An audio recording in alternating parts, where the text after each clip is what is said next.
নমস্কার বন্ধুরা, আজকের গল্পটি শুরু করছি। আজ আমার বাসর রাত। এক রাশ বুক কাঁপা ভয় নিয়ে আমি এখন লুকিয়ে আছি খাটের নিচে। জি হ্যাঁ, সত্যিই তাই। বিষয়টা অনেকের কাছেই হাস্যকর, আবার অনেকের কাছে বড্ড বিস্ময়দায়ক। তবে আমার কাছে ব্যাপারটা চরম ভয়ানক আর অস্বস্তিকর। ভাগ্যিস এটা আমার খাটের মতো বক্স খাট নয়, হলে তো লুকোতেই পারতাম না। মনে মনে অপরাধী গানের কার্বন কপি করে খাটের প্রশংসা গাইছিলাম। ও খাট, খাট রে, তুই বড্ড ভালো রে। আমায় আজ রাতের জন্য ওরে বাঁচায় দিলি রে। তুই না থাকলে আমার যে কী যে হতো রে। ওরে থ্যাংক ইউ, তুই লক্ষ্মী সোনা রে। টেনশনের ঠেলায় গানের লাইন পারদ ঠিক করে সাজাতেই পারলাম না। উফ, না হলে জাস্ট ফাটিয়ে দিতাম। আচ্ছা, ওই রাক্ষসটা এসে যদি আমার সাথে, না না, কি ভাবছি এসব। এ কিছুতেই হতে পারে না, আমি কিছুতেই ওসব হতে দেব না। আজ সারা রাত এভাবেই খাটের নিচে লুকিয়ে থাকবো, দেখি কে আমার হদিশ পায়। আমি নওশিন তাসনিম তারা, সবাই আদর করে তারামণি ডাকে। বাবা মায়ের একমাত্র মেয়ে আমি। আমার মাথার ওপরে একটা বড় ভাইও আছে, শুধুমাত্র পরিবারের নয়, বংশের ছোট মেয়ে। সেই সূত্রে আদরটা আমি বরাবরই বেশি পেয়েছি। সব কিছু ঠিক যাচ্ছিল, তার সাথে আমার জীবনের গতিও বেশ ভালোই চলছিল। কিন্তু হঠাৎ এক ঘূর্ণিঝড় এসে পাল্টে দিল সব কিছুই। মাত্র একদিনের ব্যবধানে আমার জীবনটা এক অদৃশ্য হাওয়ায় দুমড়ে মুচড়ে দিল। গতকাল হঠাৎই আব্বু আম্মু আমায় বলল, আমরা তোমার বিয়ে ঠিক করেছি এবং কালই তোমার বিয়ে। কথাটা শুনে অন্য জগতে চলে গেছিলাম 5 মিনিটের জন্য। তারপর থেকে একটা দানাও আমি মুখে তুলিনি। টানা 24 ঘন্টা না খেয়ে অন্বেষণ করেছি, কত কেঁদেছিও, কিন্তু না, তাতে আমার পাষাণ বাপ মায়ের ন্যূনতম দয়া হয়নি আমার উপরে, একটুও না। আমাকে রুমের মধ্যে আটকে রেখে পরের দিন দুপুরেই ঘরোয়াভাবে বিয়ে দিল। বিয়ে, আমার মন চাইছিল তখনই গলায় দড়ি দিয়ে ঝুলিয়ে মরে যাই। বিয়ে করার চেয়ে ওটাই ভালো অপশন ছিল, কিন্তু পারিনি। আত্মহত্যা করা যে মহাপাপ, মরেও তবে শান্তি পাবো না। অনেক কিছু ভেবে আমি আর মরতেও যাইনি। ভাইয়া অনেক চেষ্টা করেছিল বিয়েটা আটকানোর, কিন্তু পারিনি। কেঁদে কেঁদে চোখ মুখের বেহাল অবস্থা বানিয়ে ফেলেছিলাম। আমার চোখ জোড়া ফুলে এখনও টই টুম্বুর হয়ে আছে। কিন্তু এত কিছুর পরেও কারুরই দয়া হয়নি এই মাসুম মেয়েটার উপরে। বলির পাঠা বানিয়ে কি সুন্দর ওই ভয়ঙ্কর রাক্ষসটার সাথে বিয়ে দিয়ে বিদায় করে দিল। বিদায়ের সময় কি তুলুম বেগে কান্না জুড়ে দিয়েছিলাম শ্বশুরবাড়ি যাব না বলে। আব্বুকে কত করে অনুরোধ করে আকুতি মিনতি করে বলেছিলাম, আমি যাব না আব্বু, প্লিজ আব্বু, আমাকে পাঠিও না। আব্বু আমায় রাখলেন না। মাথায় হাত বুলিয়ে আদুরে কণ্ঠে বলেছিলেন, মামুনি আমার আজকে যাও, আগামী কাল তো আবার আসবে, আজ থেকে কালই চলে আসবে। কাঁদে না মামুনি, যেতে হবে, এটাই যে নিয়ম। নিয়মই যাও। আব্বুর কথা শুনে ফ্যাল ফ্যাল করে তাকিয়েছিলাম। মেয়েদের বিয়ে দেওয়ার পর মেয়েটা যখন অন্য কারো সম্পত্তি হয়ে যায়, তখন ওই সমাজের সব বাবা মাই ছুঁড়ে ফেলে দেয় তাকে। কি সুন্দর পর করে দেয় মেয়েটাকে। বাবা মা হয়ে কি করে পারে এমন করতে? একটুও কি কষ্ট হয় না তাদের মেয়েটাকে তাড়িয়ে দিতে? আব্বুর এমন আচরণে ভাষাহীন হয়ে পড়েছিলাম। নিয়ম, আরে এই ঠুনকো নিয়মে লেম এক্সকিউজ দেখিয়ে নিজের মেয়েকে তাড়িয়ে দিতে পারলে ওরা। আমি বুঝি ওদের কাছে এতটাই বোঝা হয়ে গিয়েছিলাম যে 18টা বছর পেলে পুষে বড় করার পর আমাকে টানার সাধ্যি তাদের আর হয়নি। অভিমানে আত্মঘাতী হয়ে উঠেছিল মন, বুকটা ফেটে যাচ্ছিল তীব্র যন্ত্রণায়।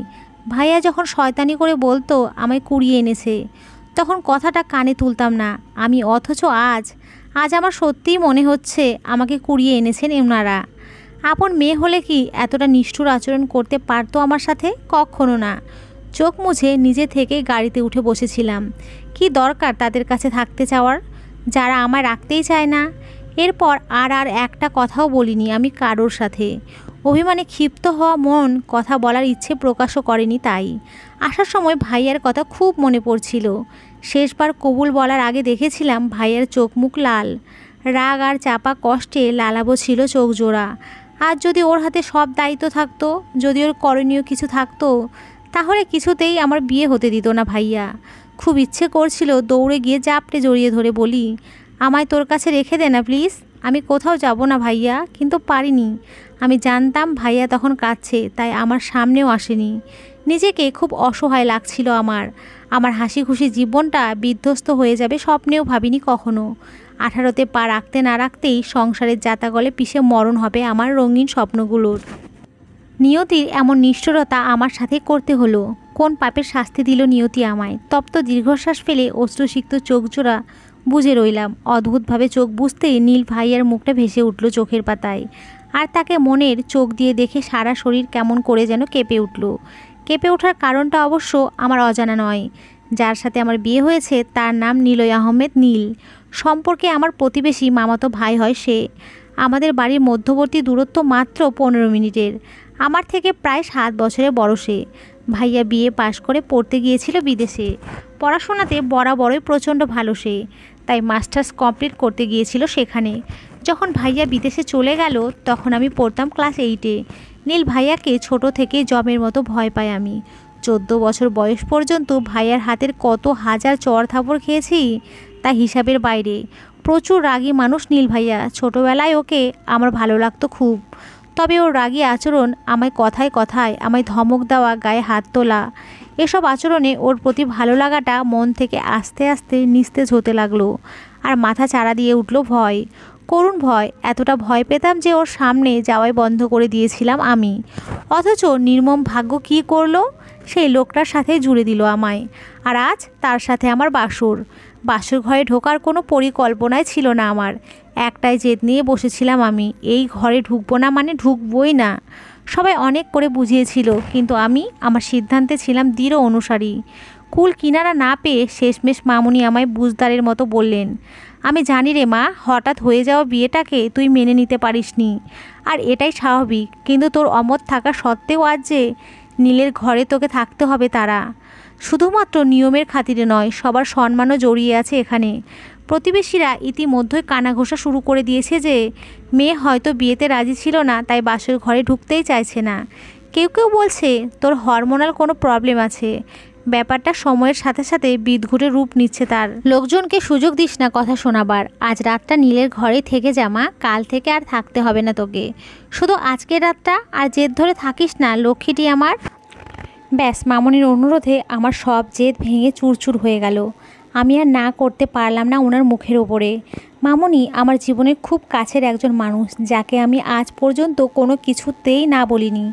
জানি না কিভাবে মামনি আমাকে আমার থেকেও বেশি বোঝে।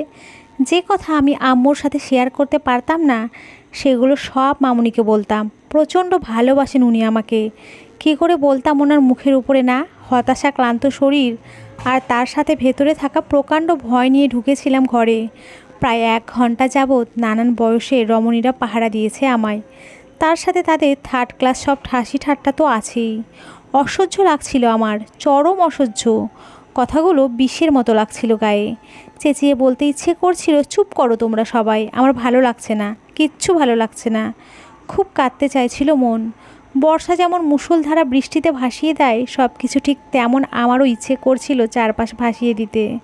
আমার বুক ফাটা কষ্টের কান্দনে তাতে হয়তো একটু হলেও কমতো বুকের জ্বালা পোড়া। তবুও কাঁদতে পারছিলাম না আমি। মন সায় দিলেও চোখ জোড়া অনুমতি দেয়নি, জল গড়তে দেয়নি পাষাণ নয়ন।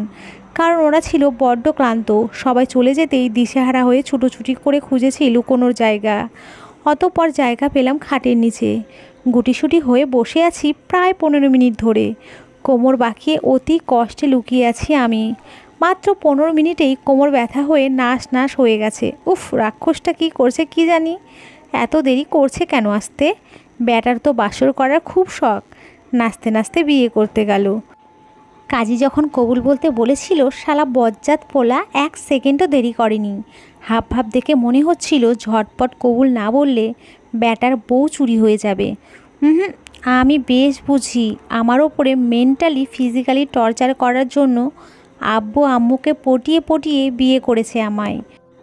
সব ওই পিশাচটার চক্রান্ত। বাসর করবি না তুই? আয় করাচ্ছি বাসর। তোর ওই আশায় 1 বালতি ছাই ঢেলে দিয়েছি আমি। হা হা, গরু খোঁজা খুঁজলেও আমায় তুই পাবি না। বিছানায় বাঁধা গাদা গাদা ফুলের বহরে খাটের পাটাতন সহ নিচ অংশের সবটা ঢেকে আছে, আর আমিও নিঃশব্দে ভেজা বেড়ালের মতো চুপ মেরে আছি। আমাকে এত সহজে খুঁজে পাবা না তুমি চান্দু। তীব্র মন খারাপের মাঝেও হঠাৎই হাসি পেয়ে গেল ঠোঁটে। নীল ভাইয়া আমায় খুঁজে পাবে না ভেবে কী যে অদ্ভুত শান্তি লাগছে মনে। আহা, কী যে আনন্দ। নীল ভাইয়ার আস্তে আস্তে প্রায় আরও 5 মিনিট লেগে গেল। দরজায় ছিটকুনি দেওয়ার কিচকিচ আওয়াজ কানে আসতেই কাটা দিয়ে উঠল সারা শরীরে। ভয়ে সিটিয়ে গিয়ে মনের ভেতরে সুপ্ত মানবাটি বলে উঠল, তোর যমরাজ এসে গেছে তারা, খবরদার একটা টু আওয়াজও করবি না। সে যদি তোকে দেখে ফেলে তাহলে আজ আর তোর নিস্তার নেই। কপালে ঘোর শনি লেখা আছে। তার কথা মতো আমি আরও বেশি গুটিসুটি হয়ে চুপ করে বসে রইলাম। নীল ভাইয়া ঘরময় পায়চারি করছেন, তার সাথে সাথে কৌতূহল নিয়ে আমার নাম জপ করছেন। ডাকুক, যত পারে ডাকুক, আজ আমি দেখা দিচ্ছি না বাপু। একটানা প্রায় 5 বার আমার নাম ধরে ডাকার পরও যখন আমার মিলল না, তখন নীল ভাইয়া তার কণ্ঠস্বর কঠোর করে বললেন। তার কঠোর স্বরভঙ্গিতে গাম্ভীর্য আর দলাপাকা রাগ স্পষ্ট। ভাইয়ার এমন কর্কশ ডাকে কলিজা শুকিয়ে কাঠ হয়ে গেছে আমার। চোখ মুখ শক্ত করে খিচে ধরে আছি। ভয় করছে আমার, ভীষণ ভয়। নন স্টপ ডেকেও যখন আমায় নীল ভাইয়া খুঁজে পেল না, তখন সে নিজেই নিজের সাথে জোরে জোরে কথা বলতে লাগলো, আর আমিও কান খাড়া করে শুনলাম। মেয়েটা গেল কোথায় কি জানি, ঘরের কোনখানে আছে বলা তো যায় না। সেদিন পর্দার আড়ালে দেখলাম কেঁচো বসে আছে। আবার পরশু খাটের নিচে থেকে কি বিশাল সাপ বের হলো। ইস, কোথায় যে গেল মেয়েটা। সাপটা যদি নীল ভাইয়ার কথা শেষ করার আগেই হুড়মুড়িয়ে বের হয়ে লাফিয়ে লাফিয়ে শাড়ি ছাড়তে লাগলাম আমি। সাপ খাটের নিচে যদি আমার পা জড়িয়ে ধরে কামড় দিত, কি হতো আমার?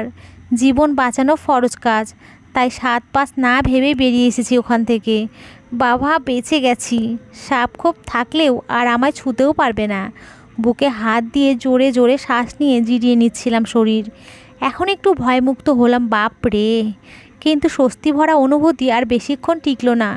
সাপ সাপ করে আমি এটা ভুলেই গেছিলাম যে সাপের থেকেও ভয়ানক কিছু আমার সামনে এখন দাঁড়িয়ে আছে। শীতল দৃষ্টি নিক্ষেপ করে নির্বিকার চাহনিতে নীল ভাইয়া আমার পা থেকে মাথা পর্যন্ত পর্যবেক্ষণ করলো, আর তাতেই আমার কাঁপাকাঁপি অবস্থা। এমনিতেই জামদানি শাড়ি পরায় গরমে ফাঁপড় ধরে আসছে, তার উপরে ওনার এই শান্ত রিয়াকশান। গরমে আর ভয়ে ঘেমে চুপসে গেছি, আত্মা শুকিয়ে অলরেডি কাঠ হয়ে আছে। অনর্গল বড় বড় ঢোক গিলে চলেছি। বুকের ভেতরে কেউ যেন ধুমধাম হাতুড়ি পেটাচ্ছে। ঝড় আসার আগে যেমন চারপাশে অতি শান্ত হয়ে ওঠে, নীল ভাইয়াও রেগে ওঠার আগে শান্ত হয়ে আছেন। উনি বুঝি মারবেন এখন আমায়। 2 হাত দিয়ে চেপে ধরে আছি লাল টকটকে শাড়ি। হাত জোড়া আমার ঘেমে একাকার, তার সাথে কপাল বেয়ে নিয়ন্ত্রণহীন ঘাম ছুটছে। নীল ভাইয়া আগের মতো চেয়ে আছে আমার দিকে, আর আমিও কাঠপুতুল হয়ে দাঁড়িয়ে আছি। এক পা করে এগোচ্ছে ভাইয়া আমার দিকে, আর তার সাথে সাথে বেড়ে চলেছে পেটানো হাতুড়ির ধুমধাম শব্দ। ভয়ের চোটে নিঃশ্বাস নিতে পারছি না, আটকে যাচ্ছে গলায়। প্রচণ্ড গতিতে মনে মনে পড়ে যাচ্ছি, লা ইলাহা ইল্লাল্লাহ আন্তা সুবহানাকা ইন্নী কুনতু মিনাজ্জিলিমিন। ইয়া আল্লাহ, মাসুম মেয়েটাকে বাঁচিয়ে দাও না গো, দয়া করো আল্লাহ, save me please, save me. ভয়ে সিটিয়ে যেতে লাগলাম। নীল ভাইয়া এক পা করে এগোচ্ছে আমার দিকে, হাত পা জমে আইসক্রিম হয়ে গেছে।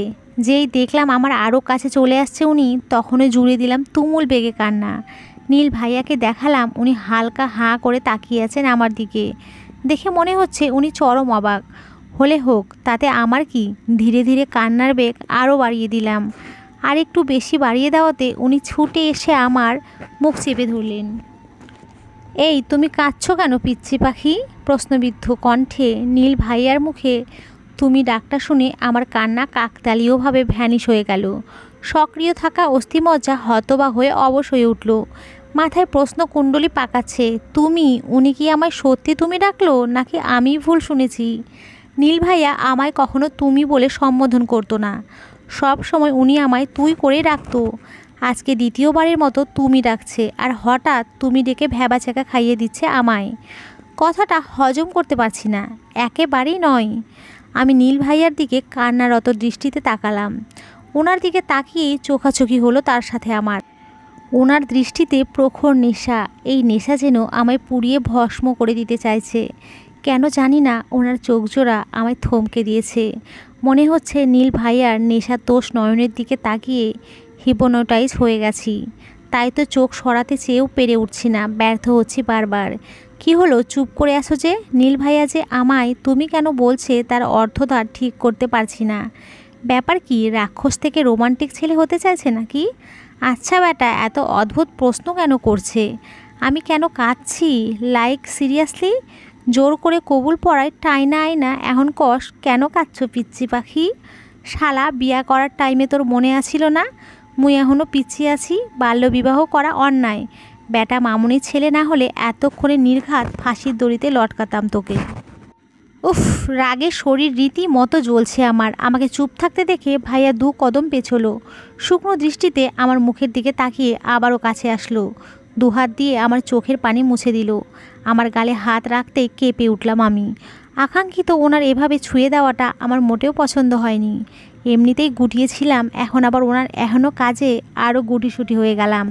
নীল ভাইয়া আমার চোখ মুছে দিয়ে ডান হাতের কবজি টেনে বাম হাত দিয়ে কোমর চেপে মিশিয়ে নিলেন আমার নিজের বুকের সাথে। ফ্রিস্ট হয়ে গিয়ে থমথমে দৃষ্টিতে তাকিয়ে আছি ওনার দিকে। আমার রাগ লাগছে, ভীষণ রকম রাগ। আজ যদি লাভ ম্যারেজ করতেন তাহলে এসব বাংলা রোমান্স মেনে নিতাম, কিন্তু না, জোর করে বিয়ে করে এসব নাটক মার্কা রোমান্স আমার জাস্ট সহ্য হচ্ছে না। নীল ভাইয়ের জায়গায় আজ যদি অন্য কেউ থাকতো তাহলে তার নাকে দাবাং মার্কা ঘুষি মেরে বলতাম, খবরদার বেটা, কাছে ঘেসবি তো তোর এগেনস্টে আমি অ্যাটেম্প টু রেপের এফআইআর করে জেলে পুরে দেব। যাকে বাংলা বলে মামলা, যাবজ্জীবন জেলে ঢুকিয়ে রাখবো। কিন্তু পারছি না, ওই যে বেটা রাক্ষস, তাই এই মুহূর্তে খুন করে ফেলতে ইচ্ছে করছে। এই অসভ্য লোকটাকে কেন ছোবে উনি আমায়? আমি তো কোনো অধিকার দেইনি। সবাই শুধু আমার জীবনের উপর দখলদারি করে জোর খাটায়। ছোট থেকে আম্মুর কথা মতো চলেছি, যা বলতো তাই শুনেছি। বড় হয়ে হঠাৎ জবরদস্তি বিয়ে দিয়ে দিল, আর এখন এই লোকটাও বাকিদের মতোই জোর খাটাবে আমার উপরে। আচ্ছা, আমার ইচ্ছের কি কোনো দাম নেই? জীবনটা তো আমার, তাহলে জোর করে কেন সিদ্ধান্তগুলো আমার উপরে চাপিয়ে দেওয়া হলো? এ জীবনে কি আমার বলতে আদৌ কিছু থাকলো? মাটি দিয়ে গড়া আমিটাও যে আজ অন্য কারো হয়ে যাব।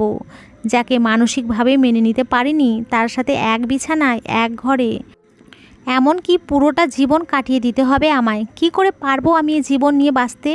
রঙিন জীবন সাদা কালো হওয়ার পরও কি প্রাণহীন জীবন নিয়ে কাটিয়ে দিতে পারে কেউ? আমি তো পারছি না। এক একটা সেকেন্ড আমার বিষের মতো লাগছে। আচ্ছা, এর চেয়ে কি মরে যাওয়া শ্রেয় ছিল না আমার? আমার যে দম বন্ধ হয়ে আসছে। আজ আমি বড্ড অসহায় বাস্তবতার কাছে। এই বিশাল পৃথিবীতে নিজেকে খুব ক্লান্ত লাগছে আমার। আচ্ছা বিধাতা, কেন সবটুকু অসহায়ত্ব আমার ঝুলিতেই ঢেলে দিল? কি দোষ ছিল আমার? কোন পাপের সাজা ভুগছি আজ? কেন আজ আমি এতটা অসহায়? কেন রাজ্যের বিষণ্ণতা পাড়ি দিয়েছে আমার চোখে? টুসটুসে জল চোখে আসায় আবছা দেখছি আমি। আর পারলাম না নিজের সাথে যুদ্ধ করতে। চোখের জল ধরে রাখতে নয়ন জুড়ে ঝরে গেল ঝমঝমা বৃষ্টি। গাল বেয়ে বেয়ে টপাটপ পড়তে লাগলো নিচে। তবে কতটা পড়েছে তা আমি জানি না, কারণ যখন আমি কাঁদছিলাম তখন আমার সামনে দাঁড়িয়ে থাকা ব্যক্তিটি আমায় বাহু ডোরের বাঁধন থেকে মুক্তি দিয়ে থুতনির নিচ বরাবর হাত রেখে দাঁড়িয়েছিল। তাতে আমার চোখের পানির প্রতিটি ফোঁটা পড়েছে নীল ভাইয়ার হাতের পৃষ্ঠদেশে। কান্নারত চোখে ওনার দিকে তাকালাম আমি। ওনার দৃষ্টি তখন নিষ্পলক, শীতল আর তীক্ষ্ণ। আমার দিকে উনি অতি শুকনো নজরে চেয়ে আছেন। একদম স্থির চাহনি। ওনার চাহনির নেশায় ভরপুর ছিল। তা নজরে পড়তেই অটোমেটিকলি থেমে গেল আমার কান্না। ওনার হাত থেকে ছাড়া পেয়ে সরে আসতেই উনি হ্যাঁচকা টানে কোলে তুলে নিল আমায়। বড় বড় চোখ করে তাকিয়ে আছি ওনার দিকে। মুভিতে দেখেছি হিরোরা হিরোইনকে এভাবেই কোলে নেয়। বেশ মজাই লাগতো সিনগুলো দেখে। নায়িকাদের মুখের রিয়াকশান দেখে খুব হাসি পেত আমার। অথচ আজ আর হাসি পাচ্ছে না আমার। কি করেই বা হাসবো? আমার জীবনেই যে প্র্যাকটিক্যাল সেম ঘটনা ঘটে গেছে। আচ্ছা, বাকিটা আবার মুভির সিনের মতো হবে না তো? না না, কিছুতেই না। আমি নির্ঘাত মরে যাব তাহলে। আমায় কোলে তুলে নিয়ে বিছানায় শুইয়ে দিলেন উনি। তারপর আমার দিকে খানিক ঝুঁকে এগিয়ে আসতে লাগলেন। অসহায় চোখ জোড়া করুণ চাহনিতে তাকিয়ে আছে। কেন জানি না, হাত পা নড়াতেই পারছি না আমি। কেমন যেন অবশ হয়ে গেছে আমার সারা শরীর। নীল ভাইয়া আস্তে আস্তে আমার অনেক কাছে চলে এলো। এতটা কাছে যে ওনার গরম নিঃশ্বাস আছড়ে পড়েছে আমার মুখে। তার সাথে সাথে দম বন্ধ হয়ে আসছে আমার। মনে হচ্ছে কে একজন আমার গলা টিপে ধরেছে বুকের ভেতরে। কেউ যেন ধুমধাম হাতুড়ি পেটাচ্ছে। আমার এমন দুর্দশা দেখে লোকটা আরও বেশি করে পেয়ে বসেছে আমায়। নীল ভাইয়া আমার কানের কাছে মুখ রেখে ফিসফিসিয়ে বলল, আমার ভয়ে খাটের নিচে লুকিয়েছিলে? হেসে উঠে আর বড় হবে না নাকি? এমন বাচ্চামো স্বভাব কি তোমায় মানায়? আমার নাকে নাক ঘষতে ঘষতে বলল। ভাইয়ার এমন করায় তোতলাতে শুরু করলাম আমি। প্লিজ ভাইয়া, কাঁদো কাঁদো ভাব নিয়ে কি প্লিজ মাতাল কণ্ঠে। আমার গলা দিয়ে আর কোনো আওয়াজ বের হতে চাইলো না। অনেক জোর জুলুম করে একটা টু শব্দও বের করা গেল না গলা থেকে। নীল ভাইয়া এবার সরাসরি মুখ গুজে নিল আমার গলায়। এবার তো আমার যাই অবস্থা। এখানে যদি কোনো হেল্পলাইনের ব্যবস্থা থাকতো তাহলে বলতাম কেউ দড়ি ফেল, আমি উড়ে যাই, নয়তো মাটি খুঁড়ে দে, আমি ভেতরে ঢুকে পড়ি। কি হলো বউ, প্লিজ কেন বলছিলে? বললে না যে? ওনার মুখে বউ শব্দটা শুনে বেকাহিল হয়ে পড়লাম। তীব্র অস্বস্তির এমন অসহনীয় চাপ আমি আর নিতে পারছি না। এই অস্বস্তির ভারটা খুব বেশি। মনে হচ্ছে কেউ আমার অপর নিজের শরীরে সম্পূর্ণ ভর ছেড়ে দিয়েছে। অথচ অদ্ভুত ব্যাপার, এই যে নীল ভাইয়া আমার অপর সামান্যতম ভর দেননি। দুহাতের তালুতে ভর করে আমার উপরে ঝুঁকে আছেন শুধু। ব্যাস এইটুকুতেই এত কষ্ট হচ্ছে আমার। অস্বস্তিতে উথাল পাথাল করেছে বুক। না, চুপ থাকলে আর হবে না, আমাকে মুখ খুলতেই হবে, নয়তো বেটা এভাবে সারা রাত অত্যাচার চালাবে আমার উপরে। ভীত মন আমার হঠাৎই সাহসী হয়ে উঠল। মস্তিষ্ক প্রতিবাদী চিন্তাধারা পোষণ করলো, সাথে আমাকেও শিখিয়ে দিতে বলল, রাক্ষসটার সামনে চুপ করে থাকিস না তারা, নিজের প্রতি এত বড় অন্যায় করিস না। বজ্জাত ছেলেটাকে স্পষ্ট প্রতিবাদ করে জানিয়ে বলে দে, আমি আপনাকে স্বামী বলে মানি না, আমায় ছোবেন না বলে দিলাম। খেয়াল করলাম আমার ভেতরের ওই ভয়টা অনেকাংশে কেটে গেছে। মস্তিষ্ক আমায় মনে জোর দিয়েছে, সাহস জুড়ে দিয়েছে আমার ছোট্ট প্রাণটায়। মস্তিষ্কের আদেশি কথা অক্ষরে অক্ষরে পালন করলাম। বুক ফুলিয়ে নীল ভাইয়ার দিকে শক্ত দৃষ্টিতে তাকিয়ে রিনরিনিয়ে বললাম, আমার কাছে আসবেন না প্লিজ, যদি আসেন তাহলে কি? বাঁকা কণ্ঠে তাহলে আমি চিৎকার করব। ওকে, করো চিৎকার, ডোন্ট কেয়ার ভাব নিয়ে ভাইয়ার ডোন্ট কেয়ার ভাবটা দেখে ঘাবড়ে গেলাম। তবে চেহারায় কোনো রূপ প্রতিক্রিয়া ফোটেনি, তার বহিঃপ্রকাশও করিনি। শুনুন ভাইয়া, আমি কিন্তু মামুনিকে সত্যি ডাক দেব, আমার থেকে দূরে সরুন। নীল ভাইয়া আমার অপর থেকে সরে বসতেই হাঁপ ছেড়ে বাঁচলাম। বুকে হাত রেখে জোরে জোরে শ্বাস নিলাম। উনি আমার অপর থেকে সরে বসলেন আর হুহা হাসিতে মেতে উঠলেন।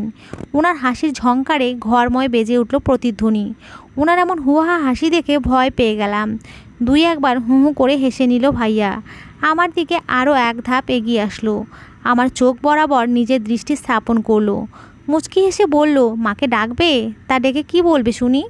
বলবো আপনি থেমে গেলে কেন? বলো বলো তারপর। আমি চুপ হয়ে গেলাম। মামুনিকে কি বলবো আমি? কোনো মাকে কি বলা যায় যে তার ছেলে আমায় কোলে নিয়েছে, আবার আমার উপরে ঝুঁকে ভয়ও দেখাচ্ছে? এসব বলার পর তো আমারই প্রেস্টিজ পাঞ্চার হয়ে যাবে। ইস, কি বিশ্রী অবস্থায় পড়বো তখন। মামুনিকে কিছুই বলবো না আমি, কিন্তু এই রাক্ষসটাকে অনেক কিছু বলবো আমি, অনেক কিছু বলবো। আপনি আমায় ভয় দেখাচ্ছেন। আমি ভয় দেখাচ্ছি? স্ট্রেঞ্জ, তুমি তো ভয় পাচ্ছ পিচ্চি পাখি। এত ভয় পেলে চলবে? আজ না আমাদের বাসর রাত, ভুলে গেছো? Sweet heart. কিছু না বলে ফুঁপিয়ে কেঁদে উঠলাম আমি। আমার ভীষণ ভয় লাগছে। ও মামুনি গো, তুমি কোথায়? আমাকে বাঘের মুখে ফেলে চলে গেলে? প্লিজ আমায় ছেড়ে দিন ভাইয়া, আমি মামুনির কাছে যাব। আজ না বাসর রাত, তোমায় কি করে ছাড়ি বলো তো? কাল সকালে চলে যেও। এখন তো তুমি আমার, তাই না? ওনার কথা শুনে আমার কান্নার গতি প্রচণ্ডভাবে বেড়ে গেল। কাঁদতে কাঁদতে প্রায় হেঁচকি তুলে ফেলেছি। নীল ভাইয়া সচেতন দৃষ্টি নিক্ষেপ করে খানিক চিন্তিত হয়ে উঠলেন। সোজা হয়ে বসে এক টানে আমাকেও বসিয়ে দিলেন। চিবুকের হাতলে বাম হাত রেখে ডান হাত দিয়ে আমার গাল ছুঁয়ে দিল হালকা, ধমকও দিল, চুপ চুপ, স্টপ ক্রাইং। কোনটা মজা করে বলছি, কোনটা সিরিয়াসলি বলছি, তাও কি বোঝার মতো বুদ্ধি তোমার হয়নি? উফ, তোমায় এত অবুঝ হলে চলবে? আমি পিচ্চি পাখি ডাকি বলে সত্যি সত্যি কি পিচ্চি হয়ে যাবে? তোমায় নিয়ে কত স্বপ্ন দেখেছি জানো। কবে তুমি একটু বড় হবে, কবে আমার দায়িত্ব নেবে, আমায় সামলাবে। আমি যে বড্ড তৃষ্ণার্ত, তোমার কোলে মাথা রেখে শান্তিতে ঘুমাবো বলে কত রাত জেগে থেকেছি জানো। আমার অশান্ত মনটাকে ভালোবাসা দিয়ে ছুঁয়ে দেবে ভেবে কত ব্যাকুল হয়েছি জানো। শত শত পাগলামোতে তোমায় খুঁজে বেরিয়েছি কত। আমার পাগলামি যে অসুখে পরিণত হয়ে গেছে, তারা কঠিন অসুখ করেছে আমার। আমি মরেই যাচ্ছিলাম তোমায় ছাড়া, বিশ্বাস করো। তাই তো তোমায় এভাবে বিয়ে করে ফেললাম। আমার অসুখের ঔষধটা যে শুধুই তুমি। সত্যি বলছি, আমি আর অপেক্ষা করতে পারছি না। একটু তো বড় হও, আমায় সামলে নাও না প্লিজ, শান্তি দাও এবার। এই কঠিন অসুখ থেকে মুক্ত করো আমায়। আমি যে আর পারি না।